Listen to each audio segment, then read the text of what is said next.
Gallupi uuring eelmisel aastal näitas, kuidas moodi Eestis on ainult 25% töötajaid, kes ütlevad, et ma olen oma tööle pühendunud. Ja pühendumine tähendab seda, et ma olen valmis tegema lisasammu, lisapingutuse väljaspool oma ametijuhendit, sellepärast et mind huvitab see, kuidas moodi sellel meeskonnal lõpuks läheb. 64% ütles, et ausalt öeldes väga ei huvita see, kuidas moodi meeskonnal läheb, sest et mina teen lihtsalt oma töö ära, mis on minu töö ülesanded, mille eest mulle palka makstakse ja see, kuidas moodi see kõik lõpuks kokku jookseb, et see on nagu juhi probleem. Ja siis on umbes 11% inimesi, kes teevad selle oma osa ära, aga nendel jääb seda energiat üle natukene.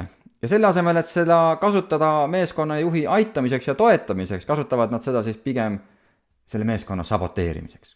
Ja nüüd juhina loomulikult sa mõtled, kuidas moodi konverteerida seda kõige kõrgemat tulpa pühendunuteks, sest et uuringud näitavad selgelt, et nad on positiivsema tagasisidega klientidelt, nad on 17% kõrgema produktiivsusega, nad müüvad keskmiselt 20% paremini, nende kasumlikkus on 5% võrra kõrgem ja pole küsimust ka tegelikult, et mida rohkem sul neid inimesi juhina oleks, seda lihtsam oleks sulle oma eesmärke saavutada, aga samal ajal kuidas seda 64% tulpa konverteerida 25 hulka. Et see on see võtmeküsimus. Et sellele vastata, tuleks kõigepealt üldsegi küsida endalt, aga mis võivad olla need peamised põhjused? Ja palju uuritakse seda sellepärast, et hinnanguliselt Põhja-Ameerikas jääb umbes $300 miljardit aastas teenimata, sellepärast, et inimestel on palju rohkem anda, kui nad annavad. Ja kui hakata lähemalt uurima, öeldakse, et seal on 3 peamist tegurit. Punkt 1, kõik see, mis toimub meeskonnas. Kuidas moodi me meeskonda tajume? Kas me päriselt oleme meeskond, kellel on ühised väärtused, turvatunne olemas, avatus olemas, usaldus olemas või on see lihtsalt sõnakõlks? Jah, me oleme meeskond sellepärast, et me kuulume ühte osakonda.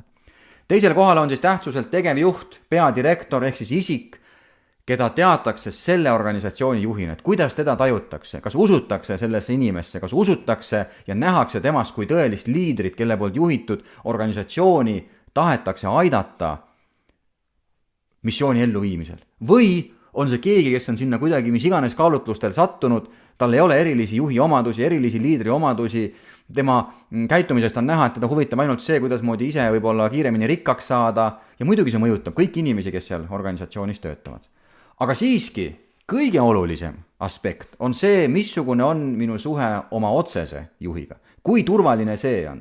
Sest et tegevjuht on siiski kuskil kaugel, temaga ma võib-olla iga päev üldsegi kokku ei puutu, aga minu otsene juht on see, kellega ma pean igapäevaselt tegelikult kokku puutuma, sellepärast, et tema mind siia värbas, tema tegelikult peaks märkama minu panust, tema peaks aitama mul saada oma töös paremaks, tema peaks ka mind võib-olla tagasisidega turvaliselt korrigeerima, kui ma olen natukene rajalt maha käinud, aga küsimus on lihtsalt, et kas juhid praktikas seda ka teevad.